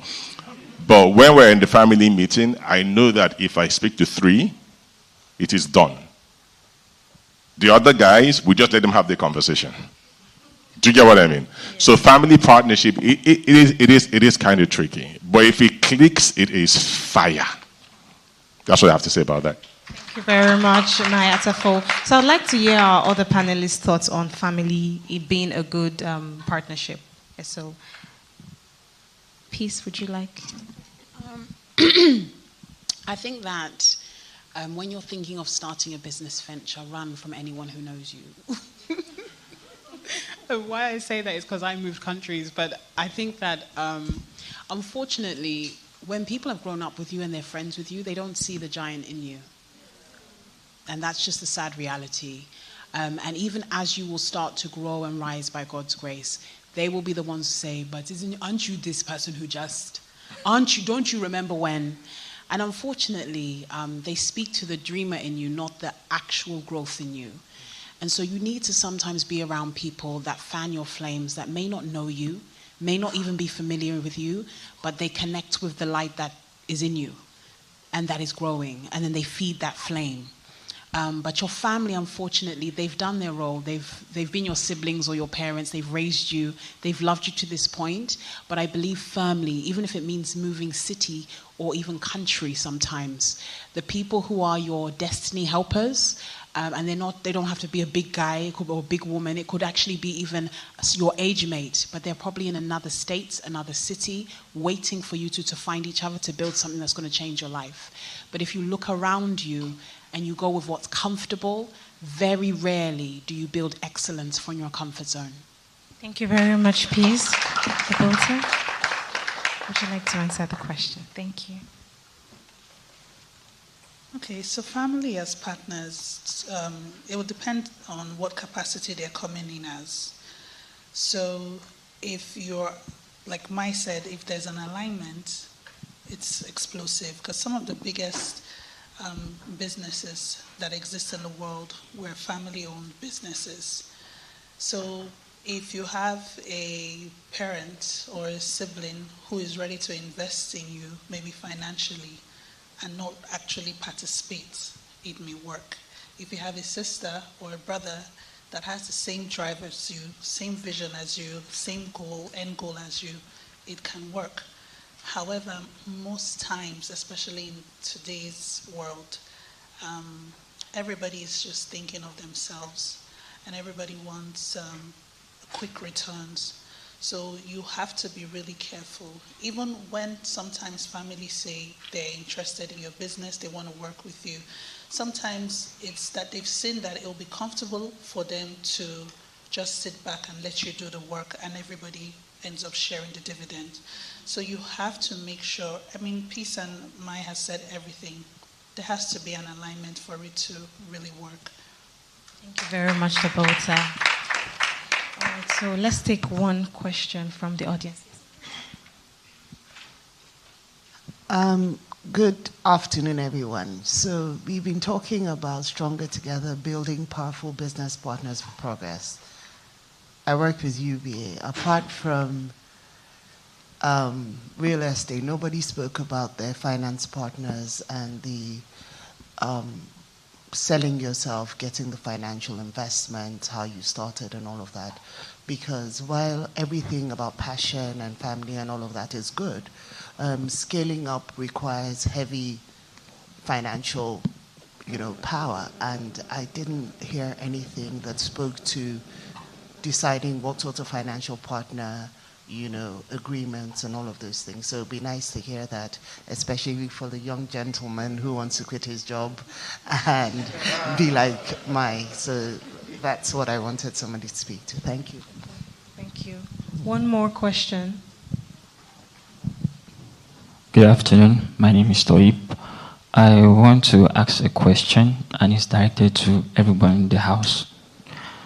if you are working for a new company and the company believes in order to generate sales, you have to invest in large advertising with, let's say, like 50 million, and you are employed as a new sales lead for the company, willing to generate sales from company like UBA and other executives that are here.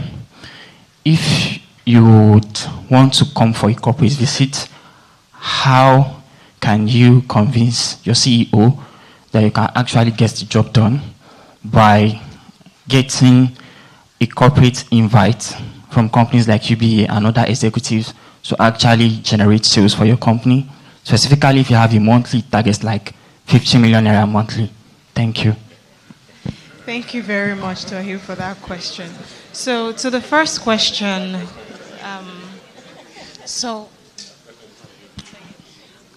first of all, to this young gentleman, if that's your situation, you deserve a round of applause because he's doing it right now. You see, I will use my own experience where I worked as a journalist in Forbes Africa. I was hired as a journalist. Now, that was my full job description. And why I'm saying you deserve a round of applause, if that is what your current situation is because, unfortunately, nobody's going to give you the invite to a corporate visit to be able to get the audience to pitch what you need to raise and hit your targets. Nobody's going to do that. Nobody's going to come and help you or save you, unfortunately, in this life, apart from Jesus Christ. And he's a bit delayed. So right now, you're kind of on your own in this. And as morbid as that sounds, what you need to do is use your initiative. So if, for example, you're trying to get on the radar of corporations like a UBA, and you're saying, how do I get the right people to invite me, to be interested in me achieving my goals? You're going to have to take your initiative, like coming to brilliant platforms like this and connecting with like-minded people where there are high-level executives in the room that you'll be able to reach out to them and speak to them at the end and begin that process for yourself. Now, even when you're working in the corporate world, where you're doing a 9-to-5, you have to be an entrepreneur in order to actually build. You cannot just sit there and relax waiting for your salary. You need to actually be innovative, you need to be hungry, and you need to drive those opportunities and create the opportunities. But by doing that, you're actually building the foundation to potentially do your own. And that's why I think that it's so what you're doing, if you're here for the corporate access, you deserve a round of applause because you're in motion. You're doing it, so well done. Thank you so much, Peace. So who'd like to go for the question that was asked regarding scaling up your finances? Yes, financial partners. I think it's very interesting for SMEs and financial partners because when we look at what we need and what the offerings are, you're scared. A double-digit loan is no, thank you very much. I do not want to even play with that. And I've looked at my business and look at I would even call them partners. Like, okay, you have the bank account and you're running it. Then when you need something, then you get assessed and they tell you no. Then till today, I'm still looking for the perfect financial partner for my business. And why I say so is on different levels. It's on just the basic level of, let me be able to make a call and something is working at every point in time. And it's a pain point, and I can say for myself and many fashion designers out there. Then when it comes to when you need help, it feels like you're kind of on your own, and it's not even on the financial level, it's on the general level. And I'm talking about fashion generally. It's like we are very loved, but hardly respected. People do not know what the worth of a fashion designer is or what they generate. So it's an industry that is very good for the adverts for many financial institutions. You must see somebody with a tape on their neck, but they hardly support. Even the ones that use the slogan outright, supporting enterprise, they do a terrible job at it. And so that's where I struggle. I also throw this back to financial institutions, not just because I'm in UBA, but even some of them will be listening and stuff, is that how do you differentiate and market your own unique selling proposition for someone to say, without thinking too hard, I'm going here? right? I lived in the UK. If you're thinking of owning a house, you have an account at RBA National. It's easy. They'll sort you out there. If you're trying to save, then it was Woolwich. Woolwich would have 10 savings accounts under your current account. They would agree what amount you're putting in each of the savings accounts. Each savings account will have a name and a title, and they will tell you what interest you're going to accrue on it. They will sit and ask you, holiday in Malaga is going to cost you £300. If you save £3 at this period, your holiday will be in 2 years' time, and we'll put this in front of you. We do not have that there. If you have the one in, I experienced myself when I was in the UK, it was Barclays, and you probably know about this. Barclays awarded to get your salary. Your first month's salary is what they were after. Freshly employed people. But you know when they got these people? They got them when they entered university 100 level. Once you go into university in the UK, with your admission letter, you get a loan of minimum, I think it was £500 at the point in time. They know you will never pay that loan when you're in school. It's impossible. So you take that loan, you will accrue it through your 4 years in school. Once you get your first job, that's when you are paying back the loan. Then the loan is £3,000. But they insist at the point you sign it, the loan is only direct debit. So once you get your first job, who are you servicing first? The guy that you've owed money for the last 4 years. And once you've gotten the job, they'll tell. Then they come to you with the next offer. Which bank in Nigeria is going to wait for you for 4 years to target you? So it's almost different. And when that guy was speaking, I get that the bank is like, someone is targeting you, your monthly target is 50 billion naira or 50 million naira as an industry. So I have to go and look for people to give me 50 million naira. So I'm like, where's the tact? Because if the tact is there and the marketing is right, you won't have to speak to the audience. They would literally come to you because you do that. You have to do the dirty work. You have to know what your threshold is. You have to know what you can give to who. You have to know the system in which you need to work. Even with the Bank of Industry, I had the same conversation because I was really passionate. When they did a 9% interest rate, and they said, first thing they did was it's open to only women in fashion. I'm like, I'm sorry, look at the fashion space. What do you have more, men or women? You have more women. Why? Because they have more support system than the men do have. If you are a man, you are married, you come back home, and you are doing red carpet and you don't have money, your wife will deal with you. But if you are a wife and you had a bad day and you told this customer, the man is by standard going to pet you, pamper you, and say, how can you make this? And support you, because if you don't support your wife, you're in trouble. So the men do not have support system in fashion. And that's why you have less men in fashion that are even successful. So the ones that are successful are very, very bullish. Because the first person they have to actually prove that they are right is their wives. Right?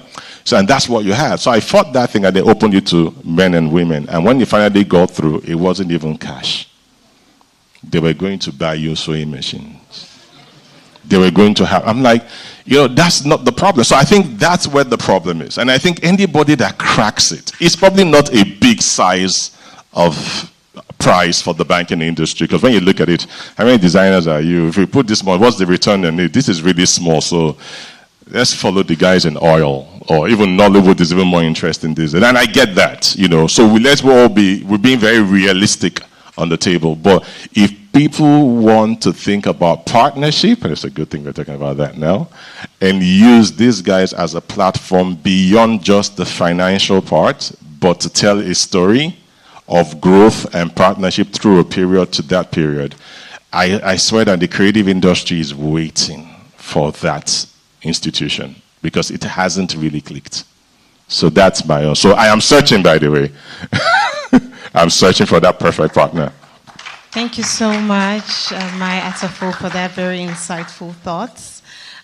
So as we're about to wrap up the panel discussion, I would like to hear each of our panelists' thoughts in 1 minute. What would be your word of advice for SMEs, right? I know you have mentioned during the course of the conversation, you had responded to some questions in relating to partnerships, but what would be that one singular advice that you give SMEs who are about to scale up their business and entering into the right partnership? So just in 1 minute, please.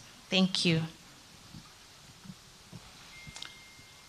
So an advice I would give anybody who wants to become an entrepreneur is you have to be realistic.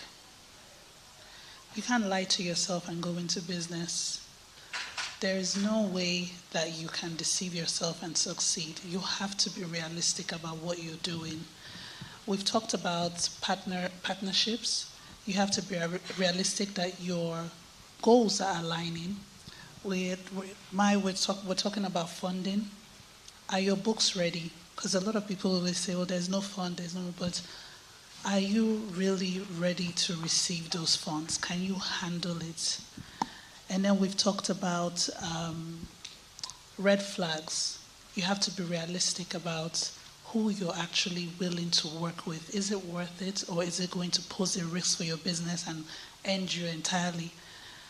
So being realistic when it comes to becoming a founder of any kind of business is very important.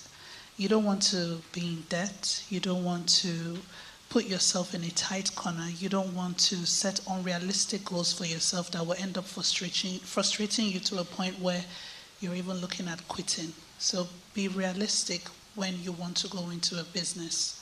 That's it. Thank you very much, Dabota. A round of applause for Dabota. Come on, are we already tired? So Wale, let's hear your thoughts.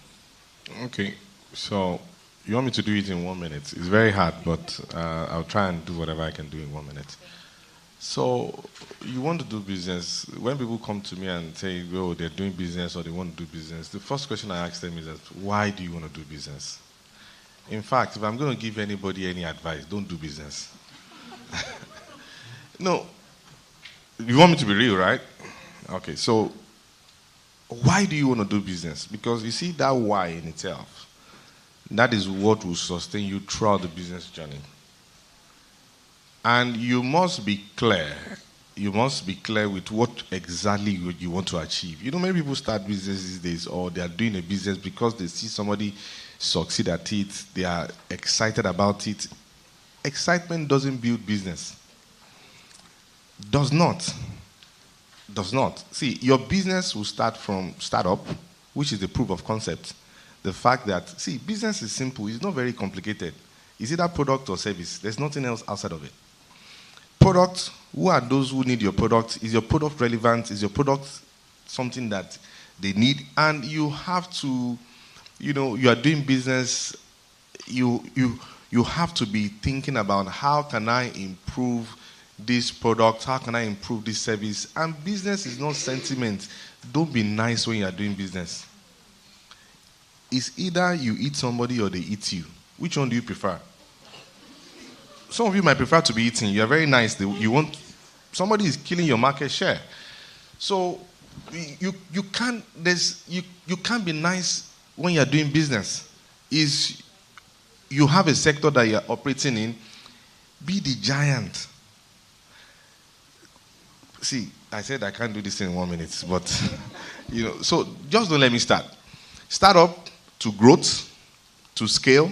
You see, when you start a business, you're excited, okay, somebody can buy your product. So when it comes to growth, it's a different ballgame entirely. And the more you grow in that business, the more you lose your sleep. You see, when you now get to scale, you see, between growth and scale, that's where the real fight is. Because scale is quantum.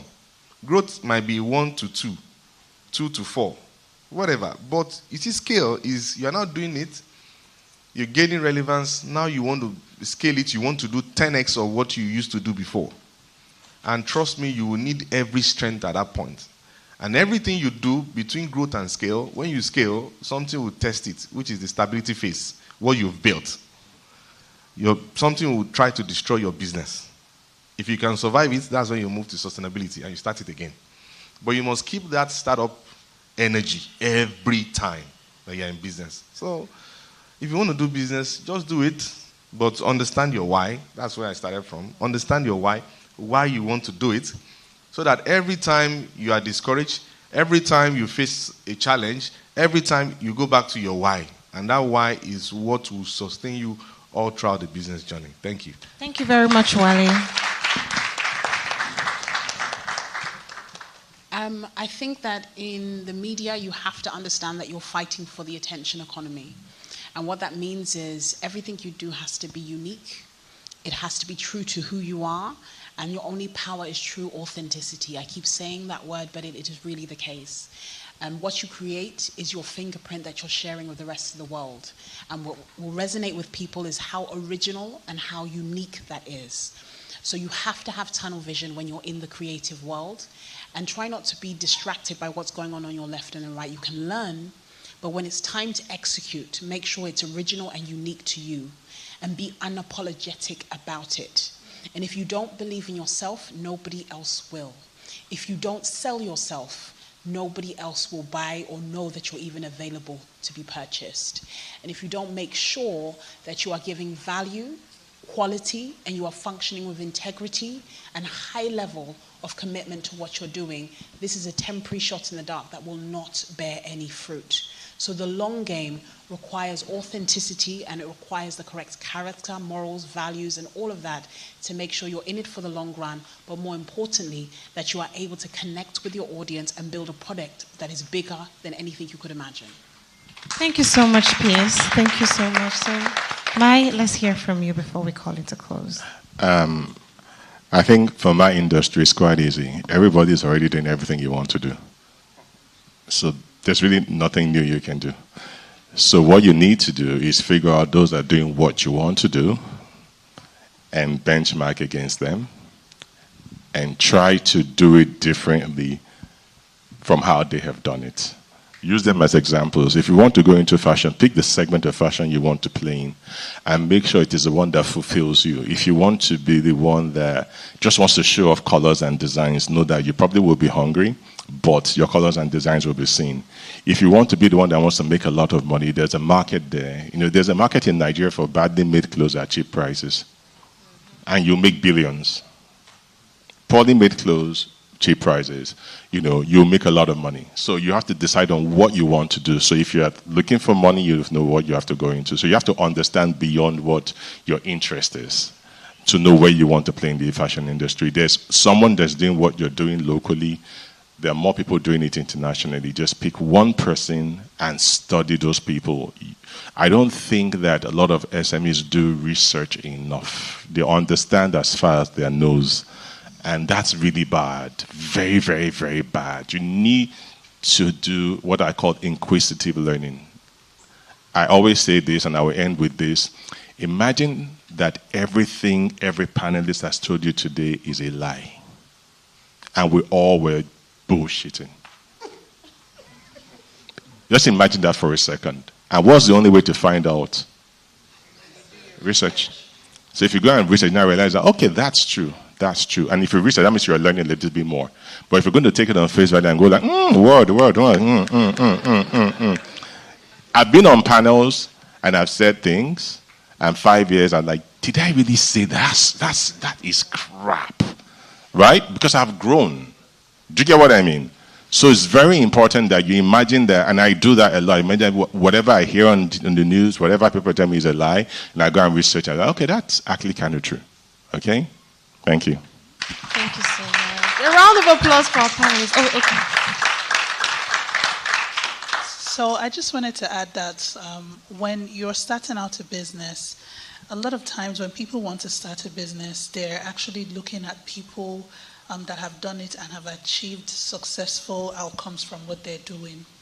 However, I will advise that it is important to have mentorship when you want to go into business. And your role models are not your mentors.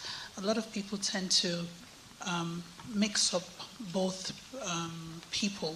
Your mentors are people that actually are invested in you, that are ready to guide you, that want to see you win, want to see you succeed. If you follow trends or just want to be like the people that you look up to, you're going to make a lot of mistakes. And I'm speaking on that from a personal experience. When I started my business, I wanted to be like Iman. I wanted to be like Mark. And so I was just doing the things that they were doing.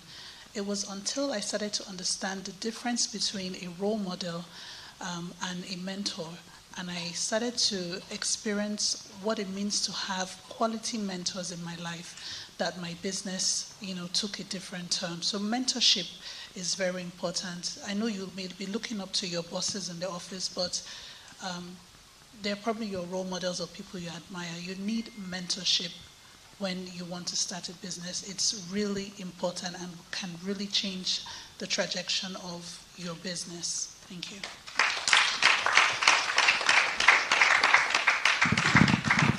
Thank you so much to all our panelists for sharing your wisdom, and thank you to our audience for your participation.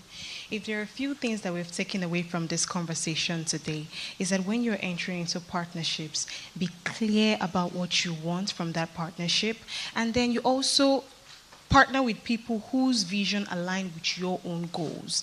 And at the same time, particularly the points that Peace had raised, which I would like to emphasize, be unapologetic about selling yourself to any of your audience at all. You need to be unapologetic and you need to be prepared to be able to do what it takes to scale your business to the next level. So thank you very much to all our panelists. But before you go, we have one of our UBA customers have his name is Aziz Dada, to present a portrait for each and every one of the partners, because he drew a portrait for you, so we would like to make the presentation of that painting. So please, let's have him come on board.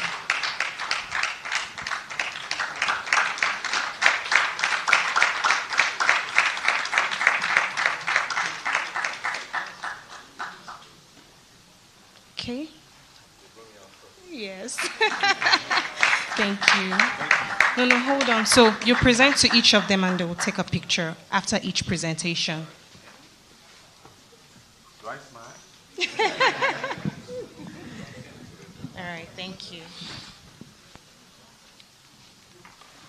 So that would be Peace.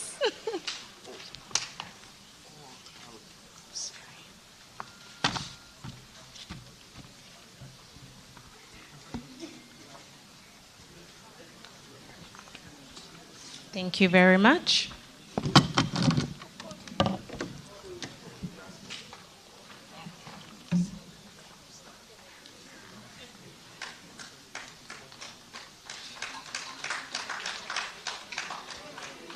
Thank you. And then for the Queen of Queens.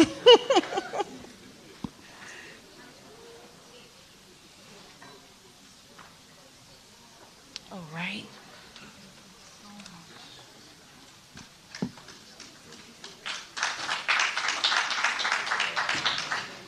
Thank you so much. That was very thoughtful of you.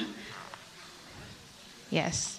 So we will now, to bring this session to a graceful close, we would welcome the Group Head of Corporate Communication, Marketing and Corporate Communications, Alero Ladipo, to come and give the vote of thanks. Thank you. Right. Thank you very much. And what fantastic marketing this artist just did. There are two people I've learned something from today. Well, more than two, but two people from the audience. The gentleman in the check shirt, who asked the question about his target and outdoor. You were talking to the right audience. You had the right people in the room. So, and the gentleman in the artist. But let me just first say thank you very much. Every time I have this business series, I sit there and you can see my pen in my hand and I'm writing notes There's so many nuggets. So I want to say thank you, Dabota. Thank you, Wale. Thank you, Peace. And thank you, Mai. And one thing that's very intriguing about this session is also that there's a lot to learn. And it's not about being excited. It's actually about taking the lessons that have been spoken about, the information, researching it, keeping it, and reminding yourself about it. Because sometimes we have these sessions per quarter, and I believe that some people tend to forget what was said in the last quarter. And what this is meant to be is that you're supposed to be building on your foundations. It's not meant to be something that you come through, you get excited, you take a few selfies, and you think that, oh yes, I've made it. I now know everything about business. And that's the main reason as well that UBA does this. and will continue to do it to support the entrepreneur, support the business. And I think there was a statement that there's a difference between an entrepreneur and someone who is self-employed. I don't know if anyone remembered. I think it was Mai that said that. And it's such a powerful statement, because I think there are a lot of people that believe they're entrepreneurs, but all they're doing is self-employment. So think about the shift that you need to make. Another statement was made about authenticity. If you're not real and if you're not providing value, I think that was said by Peace, if you're not real and you're not providing value, then you're not really making change. I think it was Wale that said something about solutions, providing solutions. And that again is the reason why you should be an entrepreneur. And he spoke about it not being about passion, but I think he was taken over by the rest of the panelists around the issue of passion. So, you have to have some passion in anything that you do. And Dabota spoke about something that was very interesting. Because some people think about the beauty industry and they just think about the glam of it, the noise that is made. But she demonstrated a lot of information about innovation, the being practical, going somewhere and engaging with people that on a normal day she would not engage with, the technology of it. So I hope everyone that's in the room and that's online has taken something, and I think for us at UBA, we got the point about the financial, and I'm happy that we've got our head of SMEs in the room who also takes part of this information, and part of it is his product building. But for me, as a communicator, I think what's also important is how we, I would say, package this product called the business series. Because the more I write, the more I understand that there's more to give and there's more to spread, and it can't stop just on this stage. So let me end this by saying thank you very, very much. I have learned, and I know a number of people have learned a lot, even though I'm not an entrepreneur in the entrepreneurial framework or space. But every day you come to work, I think somebody else said that you must have an entrepreneurial spirit. And what's that about? It's about creating solutions and making a difference in your space.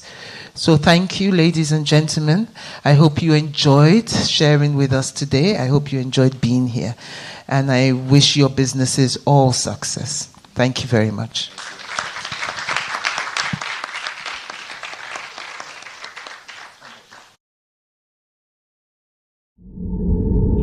For trades that will last, you need the right structure.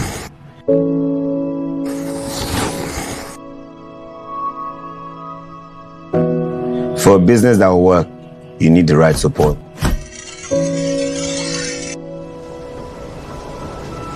We know you want your craft to be around for generations, and we see all you are doing to make sure of this. We know you want to expand your business and would not mind a little help. We have created unique solutions for you. From everyday banking needs that save you time to funding your business dreams. You know your business and we support your needs. Let us help you build for tomorrow.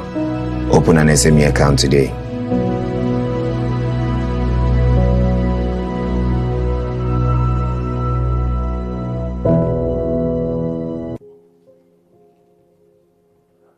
My name is Chukudi Odede. I'm a father of 2. When I started working, I was very young. And what I needed in life as a then was that I needed to get a good house, feed well. And I also told myself, I'm going to have 3 children. Along the way, many things started happening. When I get salary, it becomes hard for me to save. Nobody told me how to save money. I have to use my party to know that I have to save money to take care of things in future. Yeah, as it is now, I've told them that even if they save 100 naira 200 naira. At the end of the day, they will become millionaire with that small savings they are making, so that they become better than me in life.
My name is Sheyi, and I love to shop.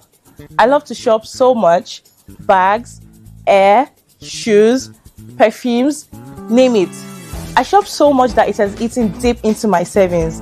And now, before I know it, all my income is gone. I decided to start splitting my bills. I split into savings and I split into spending. That way, I get to save and also live the baby girl lifestyle seamlessly. And this has worked perfectly well for me.